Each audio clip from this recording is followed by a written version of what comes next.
নববধূ তার স্বামীকে ঘর থেকে বের করে দিয়েছিলেন। তখন ভারতবর্ষের মুসলিমরা ইংরেজের গুলির সামনে নিজেদের বুক চেঁচিয়ে দিয়েছিল। ইংরেজের গুলিতে ভারতের মুসলিম তরুণ তরুণীদের বুক জাজরা হয়ে গিয়েছিল। জালিয়ানওয়ালাবাগে যখন হত্যাকাণ্ড হয়, হত্যাকাণ্ডের পর জেনারেল ডায়ারকে প্রশ্ন করা হলো, why you proclaim for fire, তুমি গুলি চালানোর নির্দেশ কেন দিলে? তখন তিনি রিপ্লাই করেছিলেন যে মুসলিমরা পালিয়ে গিয়েছিল, তাই তাদেরকে গুলি করা হয়েছে।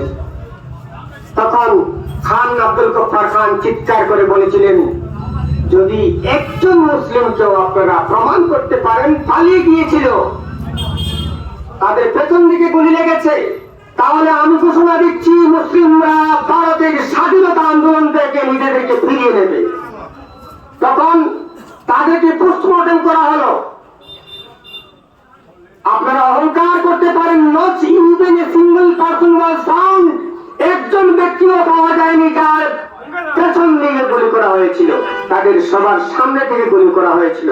প্রমাণিত হয়ে যায় কোন মুসলিম স্বাধীনতার যুদ্ধ থেকে পালায়নি, তাদের উত্তরসূরি হচ্ছে আমরা, আর আমরা এই দেশকে শাসন করেছিলাম। ইন্ডিয়া গেটে যদি যান আপনি দেখবেন যে কাদের নাম লেখা রয়েছে।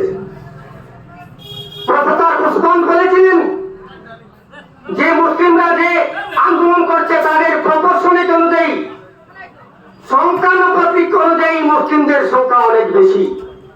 এই দেশকে শাসন করতে উলামায়ে কেরাম প্রাণ দিয়েছিলেন।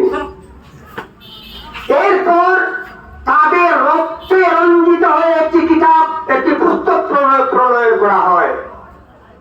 সেই পুস্তকের নাম হচ্ছে ভারতের সংবিধান, the largest constitution of the world, পৃথিবীর বৃহত্তম সংবিধান।